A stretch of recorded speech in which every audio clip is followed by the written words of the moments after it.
اللہ تبارک و تعالی جل مجدہ العظیم کا کروڑہا مرتبہ احسان عظیم ہے کہ خالق کائنات نے ہمیں زندگی میں ایک بار پھر رمضان المبارک کی رحمتوں اور برکتوں کو اپنے دامن میں سمیٹنے کی توفیق عطا فرمائی۔ اللہ جل مجدہ العظیم کی بارگاہ میں دعا ہے کہ خالق کائنات اس ماہ مقدس کا ادب و احترام کرنے کی اور اس سے مکمل طور پر مستفیض ہونے کی توفیق عطا فرمائے۔ خالق کائنات سورہ فاتحہ کی آیت مبارکہ جو تلاوت کی گئی اس میں ارشاد فرماتا ہے ایاک نعبد و ایاک نستعین، ہم تیری ہی عبادت کرتے ہیں اور تجھ ہی سے مدد چاہتے۔ اس سے پہلی آیت مبارکہ میں بیان ہوا کہ ہر طرح کی حمد و ثنا کا حقیقی مستحق اللہ ہے جو سب جہانوں کا پالنے والا، بہت مہربان اور رحم فرمانے والا ہے۔ اس آیت مبارکہ میں بندوں کو سکھایا جا رہا ہے کہ اللہ تبارک و تعالیٰ کی بارگاہ میں اپنی بندگی کا یوں اظہار کرو کہ مولا ہم تیری ہی عبادت کرتے ہیں اور تجھ ہی سے مدد مانگتے ہیں، کیونکہ عبادت کا مستحق صرف تو ہی ہے۔ تیری ذات کے علاوہ کوئی عبادت کا مستحق نہیں ہے اور کوئی اس لائق بھی نہیں ہے کہ اس کی عبادت کی جا سکے۔ جس طرح حقیقی عبادت کا مستحق اللہ ہے، اسی طرح حقیقی مدد کرنے والا بھی اللہ ہے۔ اب یہاں پر ایک بات سمجھیں، حقیقی مدد کرنے والا اللہ ہے، اس کی اجازت کے بغیر اور اس کی عطا کے بغیر کوئی بھی کسی دوسرے کی مدد کر سکتا نہیں۔ یہاں پہ دو لفظ سامنے آتے ہیں، ایک ہے عبادت اور ایک ہے تعظیم۔ اگر کوئی بندہ اپنے پیر و مرشد کی، اپنے استاد کی یا اپنے والدین کی تعظیم کرتا ہے تو بعض کم علم لوگ اسے شرک قرار دے دیتے ہیں۔ کیوں؟ کس لیے کہ ایک شخص کے والدین آئے یا استاد محترم آئے، وہ شخص کھڑا بیٹھا تھا، اٹھ کے کھڑا ہو گیا، اس نے اس طریقے سے ہاتھ باندھ لیے، تو یہ ہے تعظیم۔ یہ کیا ہے؟ ابھی ہم نے نماز پڑھی تو نماز میں بھی ہم نے اس طرح ہاتھ باندھے، تو نماز میں ہاتھ باندھنے کی نیت یہ تھی کہ اے اللہ ہم تیری عبادت میں ہیں، اور عبادت کی نیت سے ہاتھ باندھے گئے۔ بات سمجھ میں آ رہی جی؟ عبادت کی نیت سے جب اللہ کی بارگاہ میں ہاتھ باندھے گئے تو عبادت کی نیت سے وہ عبادت ہی ہوگی۔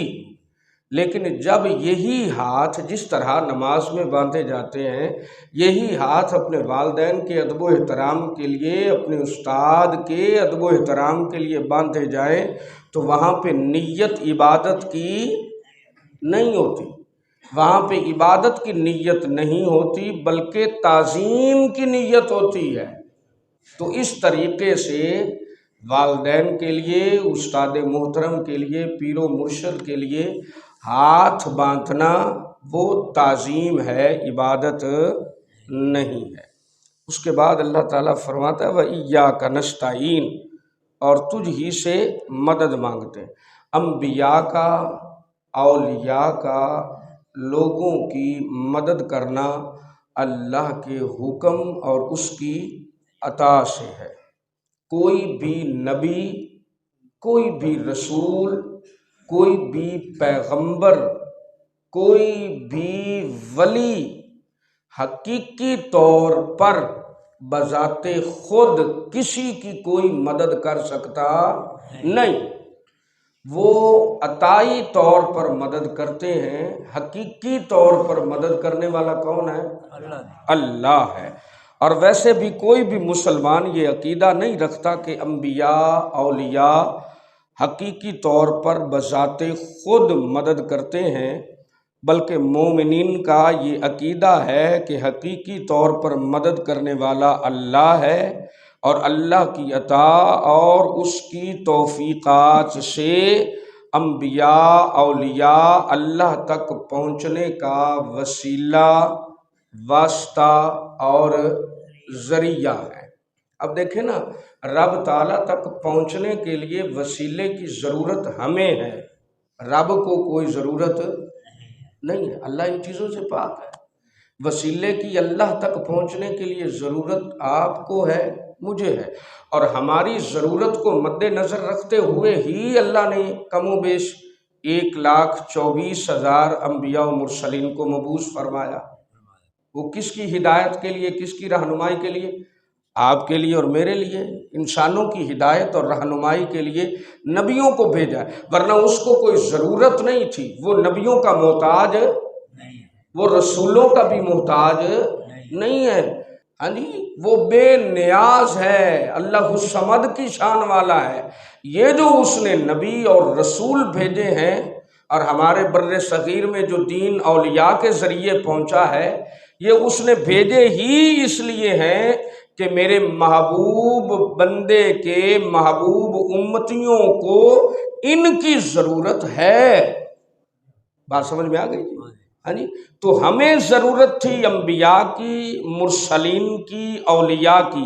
ہماری ضرورت کو مد نظر رکھتے ہوئے اللہ تبارک و تعالیٰ نے اپنے مقربین بندوں کو ہم میں مبعوث فرمایا۔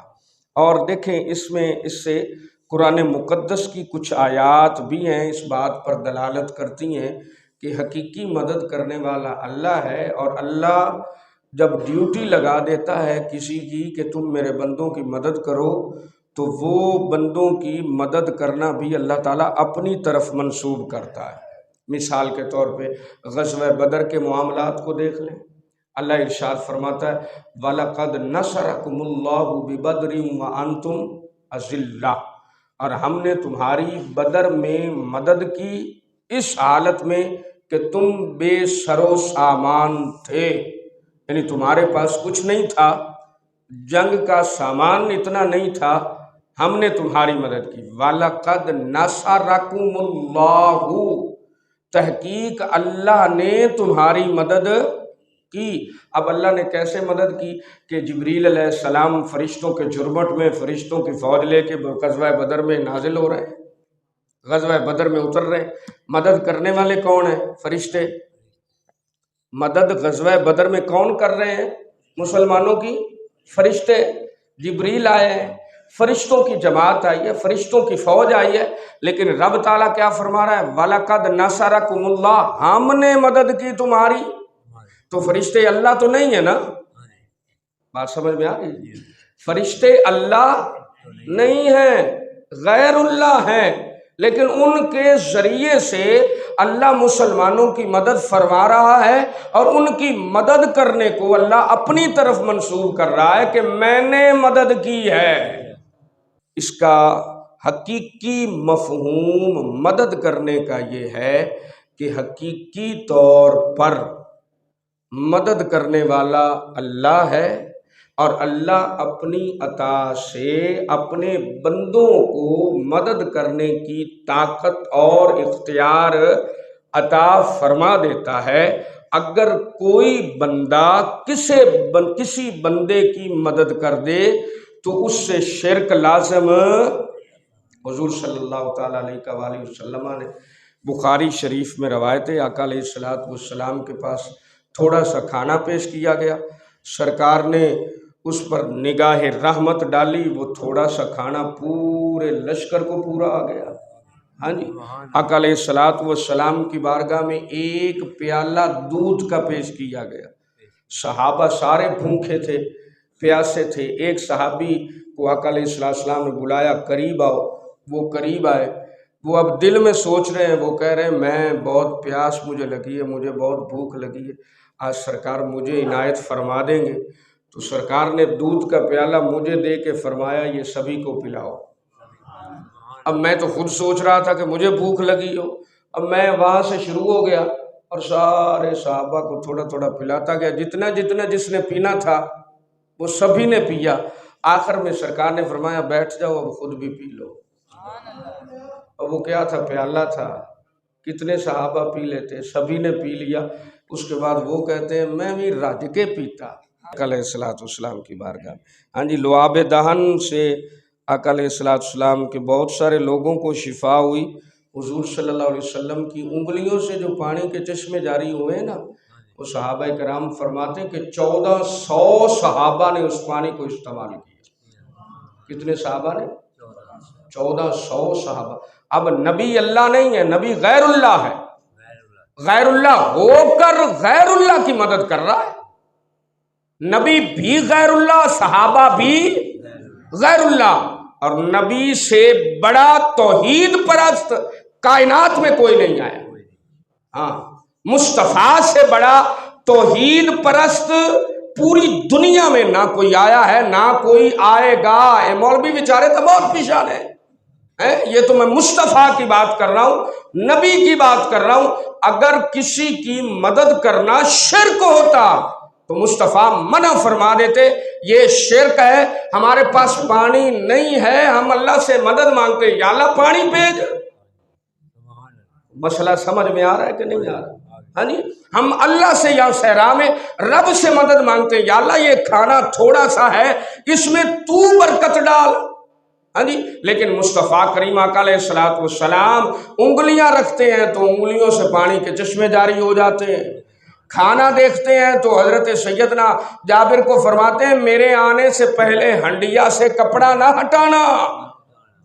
حضرت جابر آتے، سرکار آتے ہیں تو فرماتے ہیں ہنڈیا لے کے آؤ۔ ہنڈیا لائی، آقا علیہ السلام نے اس پر نظر رحمت فرمائی، گوندے ہوئے آٹے میں اپنا لعاب دہن مبارک ملایا اور فرمایا لے ان سارے انو کھواندے جاؤ۔